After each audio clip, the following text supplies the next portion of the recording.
지난주에 말씀드린 대로 6월 한 달 동안에는 교회라는 주제로 우리가 함께 살펴보게 됩니다.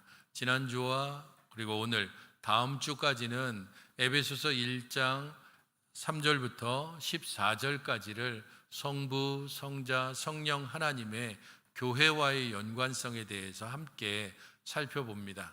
지난주는 성부 하나님이 세우신 교회에 대해서, 그리고 오늘은 성자 하나님의 몸인 교회에 대해서, 다음 주는 성령 하나님의 전인 교회에 대해서 우리가 함께 살펴보고 그것이 우리에게 어떤 의미가 있는지를 또 살펴보게 될 것입니다. 그것을 통해서 삼위 하나님께서 이 교회를 얼마나 사랑하시고 삼위 하나님께서 이 교회를 어떻게 세워가시고 이끌어 가시는지를 생각해보고 교회의 지체로서 우리 자신들은 어떻게 살아야 되는지를 생각해보는 시간이 됐으면 좋겠습니다.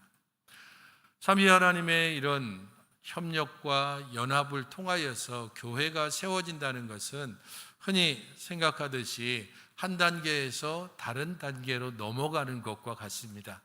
작년 새생명 축제 때 저희가 접촉점을 위해서 커피 드립백을 만들었던 일들이 있습니다. 거기에 함께 참여했던 분들은 알겠지만 커피 드립백 만드는 일은 상당한 노동력이 필요합니다. 그래서 커피 드립백을 저희가 거의 1000개 가까이 만들었었는데 그것을 만들기 위해서 토요일 날 거의 10명 정도쯤이 와서 각 과정마다 각기 맡은 이들을 감당해서 하나의 커피 드립백이 만들어졌습니다. 설교를 준비하면서 이렇게 그때 과정을 쭉 생각을 해보니까 크게 5가지 과정이 있더라고요. 첫 번째는 커피를 그 드립백의 상태에 맞게 가는 겁니다. 그래야만 제대로 우러날 수 있기 때문입니다. 두 번째는 그것을 정확하게 계량해서 하나씩 10g씩 그렇게 스푼으로 떠서 11g이 되면 조금 더 덜고 조금 적으면 더 넣고 그런 식으로 계량해서 담는 것이 두 번째 과정이라면, 세 번째는 내부 포장재를 밀봉하는 겁니다. 담은 것을 인두 같은 그런 걸로 내부 포장재를 밀봉하고, 네 번째 단계는 외부 포장재에 우리 준비한 스티커를 붙이는 일들이 있고요. 마지막으로 외부 포장재에 내부 포장재를 넣고 마지막 밀봉을 하게 됩니다. 그런 5가지 단계를 거쳐서야 우리가 커피 드립백을 받고 그것을 다른 이들에게 전하고, 그것을 통해서 코로나 때문에 조금 소원해졌던 그러한 성도들에게, 혹은 코로나로 인해서 교회에 정착하지 못했던 분들에게 또한 교회를 초청하는 그러한 시간들을 가졌습니다. 한 단계가 끝나야 다음 단계로 넘어가고, 이 다음 단계를 계속해서 제대로 거쳐야만 하나의 완성품이 나옵니다. 그런 면에서 교회는 성부, 성자, 성령, 삼위 하나님께서 단계마다 하나님께서 작정하심을 통하여서 교회에 대한 설계를 하시고, 성자 하나님께서 이 하나님의 설계대로 그대로 순종하심으로 교회를 온전히 세우셨습니다. 그리고 우리가 다음 주에 한번 살펴보게 될 성령 하나님께서 모든 성도에게 오심으로 말미암아서 이 교회가 진정으로 이 땅에 있지만 하늘에 속한 것이라는 것을 성령 하나님을 통하여서 분명하게 우리들 자신이 확증하게 되는 것입니다. 그런 면에서 성부 하나님께서는 교회를, 그리고 우리들의 구원을 작정하셨고, 성자 하나님께서는 우리들의 구원과 교회를 온전케 하시는 일을 성취하셨습니다. 그리스도께서 성취한 것이 어떤 것인지는 오늘 읽은 본문 중에 특별히 7절에 가장 잘 나타나 있습니다. 7절을 같이 한번 읽어보시겠습니까? 7절입니다. 시작.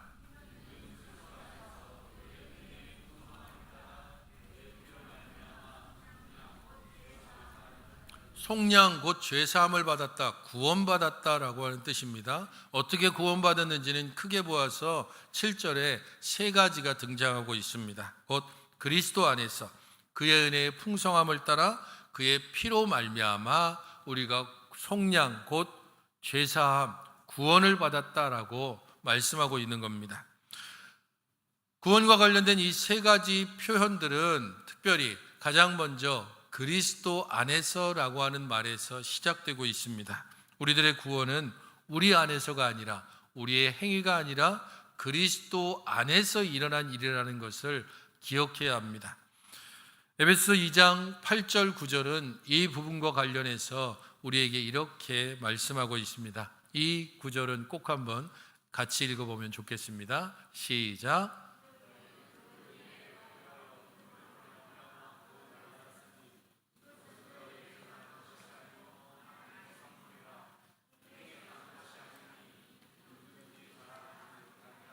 익히 들어서 아는 것이지만 거듭거듭해서 우리들의 평생토록 기억해야 될 말씀입니다. 구원은 우리의 행위가 아니라 하나님께서 선물로 주신 것이라는 겁니다. 은혜에 의해서 믿음으로 말미암아 하나님께서 선물로 주셨기 때문에 아무도 내 구원받았다고 자랑하거나 내가 구원받기 위해서 이런 일을 행했노라고 하나님 앞에 감히 내세울 수 있는 것이 없다는 것을 기억해야 합니다. 사실 우리가 지난주에 살펴봤던 3절부터 6절 성부 하나님의 작정에 오늘 성자 하나님의 성취 부분들이 매우 긴밀하게 연결되어져 있습니다. 곧 그리스도 안에서 이루어진 이 구원, 거저 주시고 선물로 주시는 이 부분에 대하여서는 6절에 이렇게 설명합니다. 그가 사랑하시는 자 안에서 우리에게 어떻게 해요? 거저 주시는 바. 대가를 받고 우리에게 주시는 것이 아니고 선물로 거저 주셨다는 겁니다. 구원과 관련된 두 번째 표현은 그의 은혜의 풍성함을 따라라고 말씀하고 있습니다. 그의 은혜의 풍성함을 따라. 이것은 로마서 8장 32절에 또 잘 나타나 있습니다. 자기 아들을 아끼지 아니하시고 우리 모든 사람을 위하여 내주시니가 어찌 그 아들과 함께 모든 것을 우리에게 주시지 아니하겠느냐. 하나님께서 우리를 구원하실 때에 자신의 아들을 주셨습니다. 무엇과도 바꿀 수 없는 가장 귀한 삼위 하나님의 연합을 깨트리면서까지 우리에게 그의 아들을 주셨습니다. 그렇게 그의 아들을 주셨다면 그 모든 것을 우리에게 아낄 이유가 없다는 겁니다. 하나님이 우리를 구원하실 때에는 그저 먹고 사는데 급급한 정도의 수준, 생존에 꼭 필요한 것들을 주신 것이 아니라 넉넉하고 풍성하고 넘치고 흔들어서 우리 자신들이 그야말로 감당할 수 없는 은혜를 우리에게 주셨다라고 말씀하고 있습니다. 이 부분과 관련해서는 3절에 이렇게 말하고 있습니다. 3절을 보시면 그리스도 안에서 하늘에 속한 모든 신령한 복을 우리에게 주셨다는 겁니다. 하늘에 속한 모든 신령한 것, 땅에 사는 우리들이 감히 상상할 수도 없는 것, 우리들이 상상력을 최대한 발휘해도 하늘에 있는 그 모든 신령한 것을 1%도 채 상상하지 못할 것입니다. 그 하늘에 속한 모든 신령한 것을 우리에게 넉넉하고 풍성하고 넘치도록 그리스도 안에서 우리에게 풍성하게 주셨다라는 겁니다. 우리의 구원과 관련한 세 번째 표현은 그의 피로 말미암아라는 것을 통해서 나타납니다. 우리의 구원은 언제든 그리스도의 피와 연관되어져 있습니다. 우리는 우리의 찬송에 그리스도의 피가 함께 담겨져 있지 않으면 유행가를 부르는 것과 별반 다르지 않습니다. 우리의 기도에 그리스도의 피가 함께 동반되지 않는다면 우리의 기도는 허공을 맴돌다가 사라져버릴 것입니다. 우리의 열심과 헌신이 그리스도의 피로 인한 감사가 아니라면 그저 우리의 열정 가운데 타올라서 결국에는 하얗게 재가 되어버리고 말 것입니다. 그의 피로 말미암아 우리를 구원하셨습니다. 5절은 예수 그리스도로 말미암아 자기의 아들들이 되게 하셨다라고 설명하고 있습니다. 그의 피로 말미암아, 그가 우리를 대신하여 십자가에 죽으심으로, 그가 피 흘리심으로 우리가 하나님의 아들들이 되고 하나님의 택한 백성으로 불리움을 입고 함께 한 교회를 이루어서 하나님 앞에 나아갈 수 있게 되었다는 겁니다. 성도 여러분, 이 교회 오실 때 어떻게 오셨습니까? 가까운 분은 걸어오셨을 것이고, 어떤 분은 자전거를 타고 왔을 수도 있고, 어떤 분들은 거의 1시간을 걸려서 차를 타고 오신 분도 있습니다. 어떻게 이 교회에 왔든 우리는 이 주일에 예배하기 위해서 교회로 모였습니다. 그리고 이 교회를 위해서 예배하기 위한 그 모인 모든 그 길에는 그리스도의 피가 함께합니다. 우리들의 도로에, 우리가 걸어간 그 모든 발걸음에 그리스도의 피가 함께하기에 우리는 예배하는 자리에 함께할 수 있고 주를 찬양하는 자리에 함께할 수 있습니다. 그리스도의 피에 어떤 것들이 함께 포함되어 있을까요? 그의 겸손이 포함되어 있습니다. 그의 눈물이, 그의 낮아짐이, 그의 섬김이, 그의 사랑이, 그의 온유함이, 그의 자비함이, 그의 지혜가 그리스도의 피에 함께 담겨져 있습니다. 그의 피로 구원함을 받았다는 것은 그리스도의 지혜와 그리스도의 겸손과 그리스도의 낮아짐과 그리스도의 오래 참음과 그리스도의 섬김과 사랑을 우리가 함께 받았다는 것을 의미합니다. 우리의 구원은 그렇게 값싼 것이 아닙니다. 그리스도의 피로 말미암았다라고 이야기할 때 그리스도 안에 풍성한 모든 것들이 우리에게 함께 전달되었다는 것을 의미하고, 그의 피로 말미암았다는 것은 우리는 그의 구원하심에 관련해서 아무런 공로가 없다는 것을 우리는 기억하며 그리스도 앞에 더욱더 낮아지고 그의 말씀과 명령에 순종하는 것을 기뻐할 수밖에 없는 것입니다. 왜 우리를 구원하셨습니까? 10절을 같이 보시기 바랍니다. 10절을 같이 함께 읽어보면 좋겠습니다. 시작. 하늘에 있는 것이나 땅에 있는 것이 다 그리스도 안에서 통일되게 하려 하심이라. 죄로 인해서 막혀 있었던 하늘과 땅, 곧 하나님과 우리 사이를 하나 되게 하기 위해서 통일되게 만드시려고 하늘을 붙잡고 이 땅에 내려오셔서 그리스도께서 하늘과 땅을 하나로 통일되게 하셨습니다. 하나님께서 우리를 위하여서 그의 아들을 주심으로 막혔던 하늘과 땅의 길을 그리스도를 통하여서 여셨던 것입니다. 이것은 우리들을 새롭게 창조하신 것과 같습니다.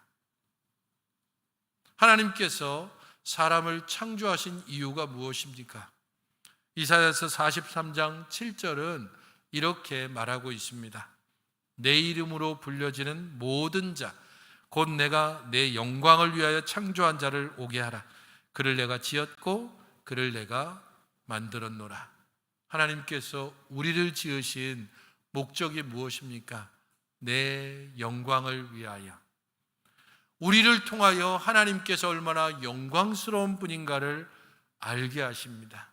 우리를 통하여 하나님께서 영광스러운 분이라는 것을 찬양을 통해 받으시고 우리의 순종을 통해서 받으신다는 겁니다. 하지만 죄로 인해서 우리는 타락했고, 죄로 인해서 하나님의 영광은 가리워졌고, 죄로 인해서 우리는 하나님의 영광을 찬양하기보다는 우리들의 탐욕에, 우리들의 일생에, 우리들의 하루하루의 삶에 목매달고 사는 겁니다. 그런 우리들을 그리스도께서 이 땅에 오심으로 그의 피로 말미암아 새롭게 창조하셨습니다. 고린도전서 5장 17절을 다 함께 읽어보시기 바랍니다. 시작.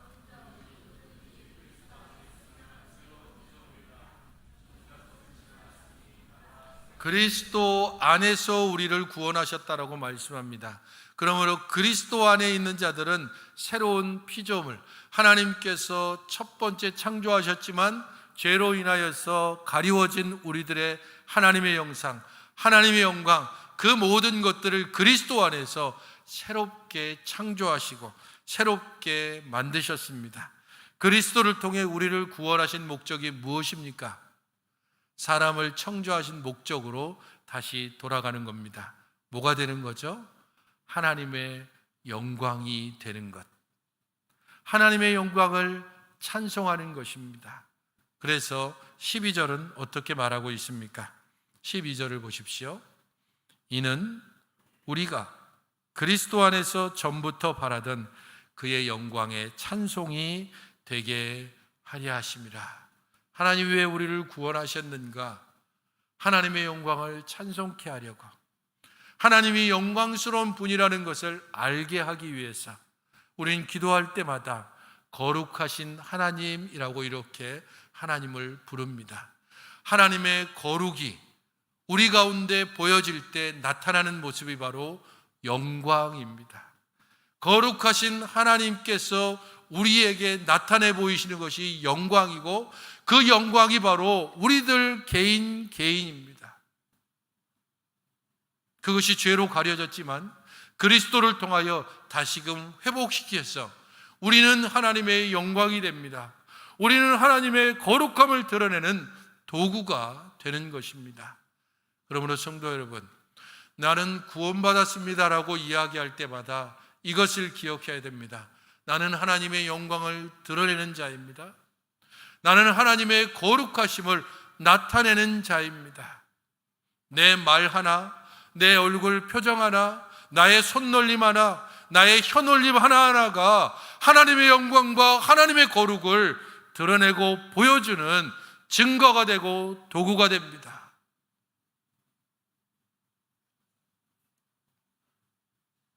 하나님께서 우리를 구원하셨다는 것, 그것은 우리에게 어떤 의미가 있습니까? 특별히 성자 하나님을 안에서 우리를 구원하셨다는 것이 어떤 의미가 있습니까?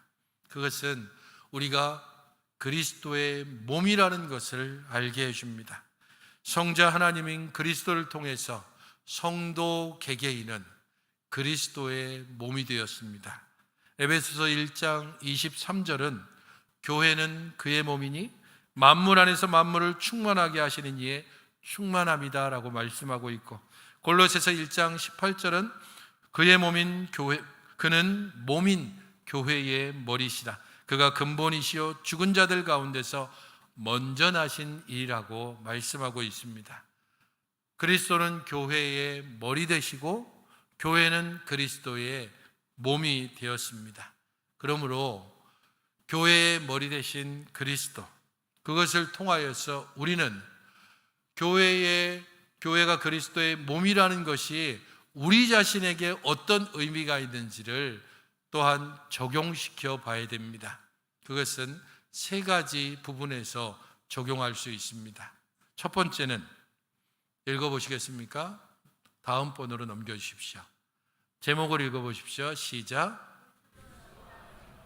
그리스도와 연합된 것입니다. 우리는 교회 안에서 다 함께 세례를 받습니다. 세례의 의미는 그리스도와 함께 연합되는 것을 의미합니다. 그렇기 때문에 로마서 6장 3절은 무릇 그리스도 예수와 합하여 세례를 받은 우리는 그의 죽으심과 합하여 세례를 받은 줄을 알지 못하느냐라고 말씀합니다. 우리가 세례를 받았다면 그리스도와 영적으로 연합된 것이고, 우리는 각자 때로는 저 대한민국 남단에서 혹은 외국에서 혹은 이 서울에서 우리가 이 수정교회에서 또 다른 교회에서 그리스도를 구주로 고백함으로 세례를 받았습니다. 이 세례를 받음으로 우리는 하나의 교회, 우주적인 교회에 속하는 것을 깨닫게 됩니다. 하지만 우리가 세례를 받음으로 또 하나 기억해야 할 것은 하나의 교회에 속할 뿐 아니라 보편적인 교회에 속한다는 것을 기억해야 합니다. 이 시종교회에 속하든지 주변에 있는 다른 교회에 속하든지 또 다른 교회에 속해 있든지 우리는 우주적인 교회에 속할 뿐 아니라 지역교회로서의 보편교회에 함께 속한 자가 됩니다.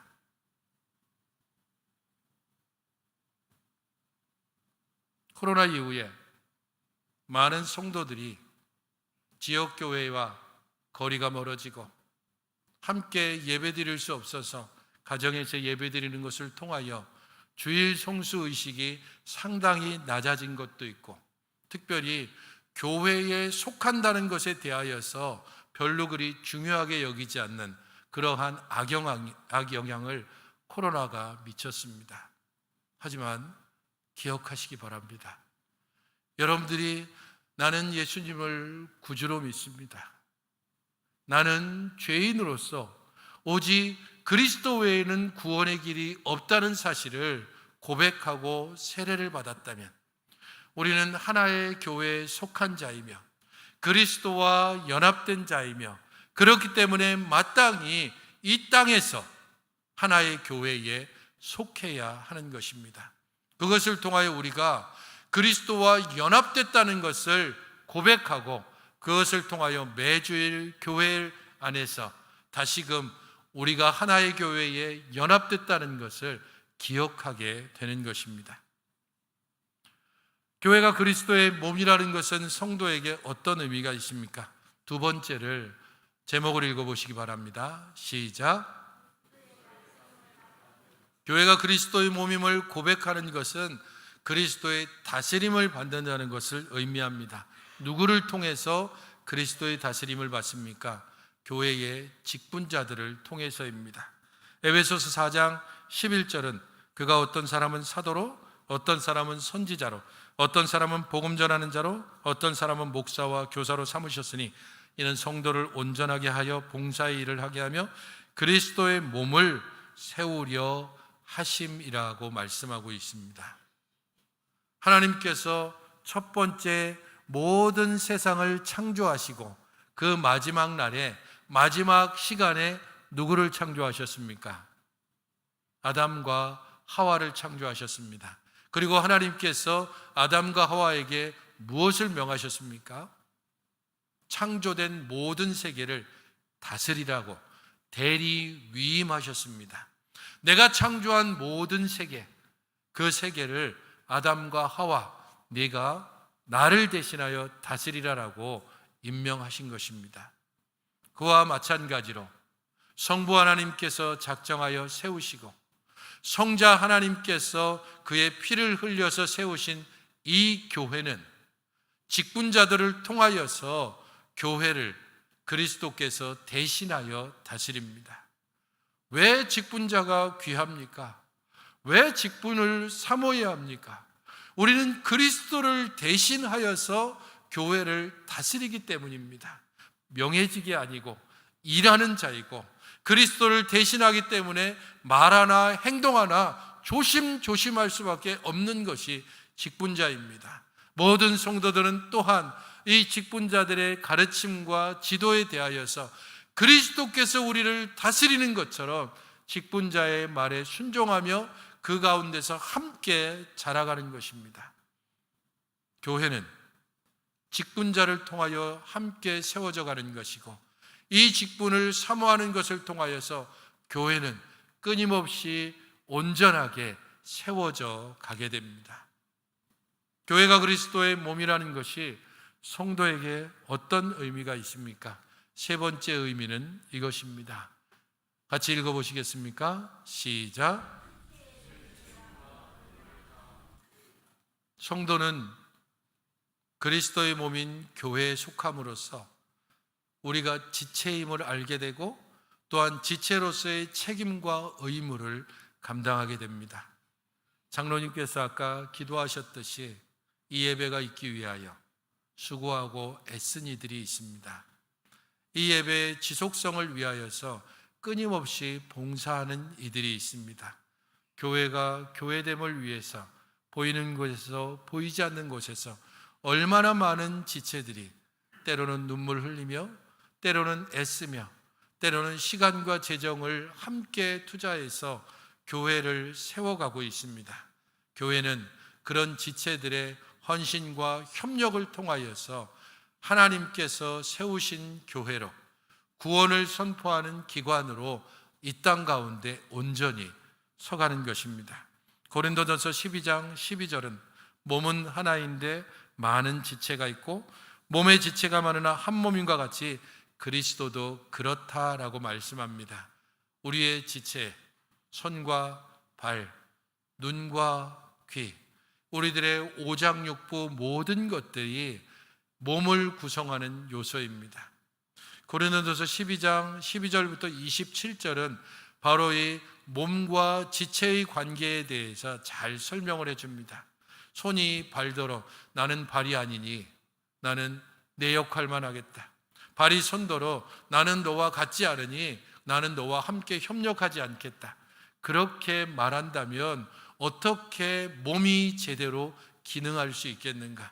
손은 손대로 가고 발은 발대로 간다면, 눈이 자기 멋대로 행한다면 어떻게 그 몸이 온전히 설 수 있겠습니까? 그렇게 12장 24절부터 25절은 오직 하나님이 몸을 고르게 하여 부족한 지체에게 귀중함을 더하사 몸 가운데서 분쟁이 없고 오직 여러 지체가 서로 같이 돌보게 하셨다라고 말씀하고 있습니다. 손에 역할이 있지만 발을 돕게 되는 겁니다. 발의 역할이 있지만 손의 역할을 대신 감당할 수도 있습니다. 눈이 귀의 역할을 감당할 수도 있을 것이고 귀가 코의 역할을 때로는 감당해 갈 수도 있습니다. 우리는 때로는 덜 약하고 때로는 병들어 있고 때로는 귀하게 보이지 않는 그런 수많은 지체들을 가지고 있습니다.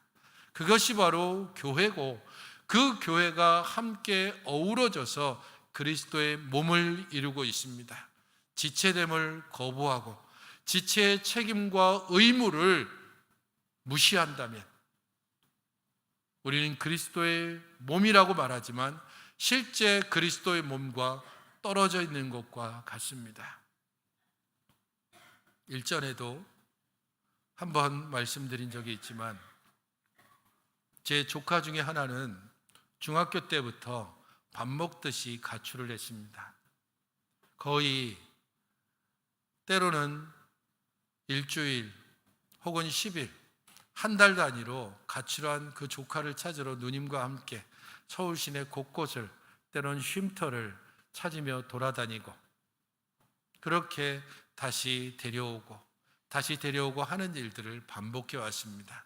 결국에는 범죄에 가담하고 그로 인하여서 겨우 소년원에 가는 것은 면했지만 그래도 함께 공동생활을 하는 그런 처분을 받은 적이 있습니다.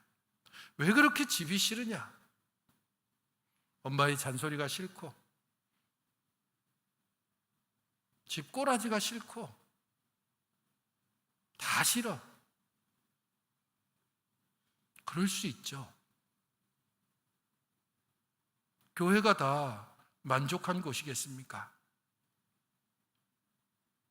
교회에 있는 성도들이 다 마음에 듭니까? 부족한 점도 있고 연약한 점도 있습니다. 그렇기에 우리는 끊임없이 거룩함을 추구하는 완성되지 않은 죄인들입니다. 그렇게 교회를 함께 이루어가면서 부족한 것은 함께 돕고 내 부족한 것을 또 다른 사람들이 함께 돕는 것을 통하여 우리는 함께 연합하여 그리스도의 몸을 이루어갑니다. 성도 여러분, 교회에 속한 성도 여러분, 우리가 지체임을 깨달아 알고 지체의 책임과 의무를 다하는 일들에 좀 더 열심을 내주시기 바랍니다. 그것을 통하여서 그리스도의 몸이 세워진다는 것을 기억하시고 그 안에서 우리들도 함께 자라가는 것을 경험해 가시기 바랍니다.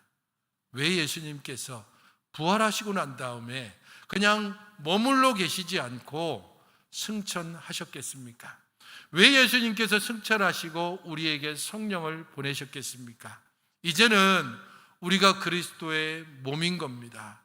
이제는 우리가 그리스도의 몸의 지체입니다.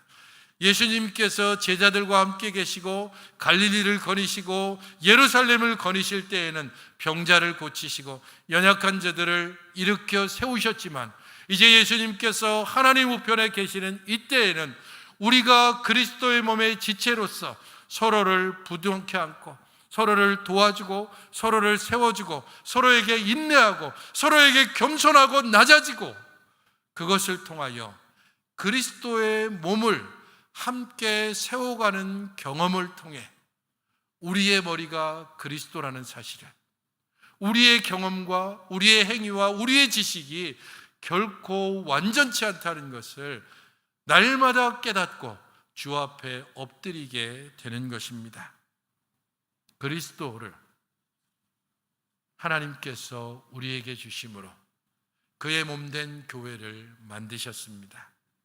이 교회 안에 속한 모든 성도들이 지체의 책임과 역할을 다할 뿐 아니라 직분자에 통한 다스림에 순종하고, 또한 교회를 통해서 그리스도와 함께 연합되었음을 다시금 깨닫고 그 안에서 참 평안을 누려 참된 교회 안에, 그 안에서 속하는 것을, 함께 부대끼는 것을 두려워하지 않고 그 안에서 함께 자라가시는 모든 성도들이 되시기를 주님의 이름으로 축원드립니다. 기도하겠습니다. 주 하나님, 우리의 연약함을 주께서 아시오니 우리를 긍휼히 여겨 주시옵시고, 주께서 우리를 불러 주의 교회 가운데 그리스도의 몸으로 지체로 삼으셨으니 함께 지체로서의 사명과 역할을 잘 감당케 하시고 서로의 연약함을 참아주고 용납하고 함께 세워감으로 아름다운 그리스도의 몸을, 그 지체로서의 그 성장함과 성숙함을 함께 경험해가는 복된 수정교회 성도들이 되게 하여 주시옵소서. 예수님의 이름으로 기도하옵나이다. 아멘. 모두 자리에 있어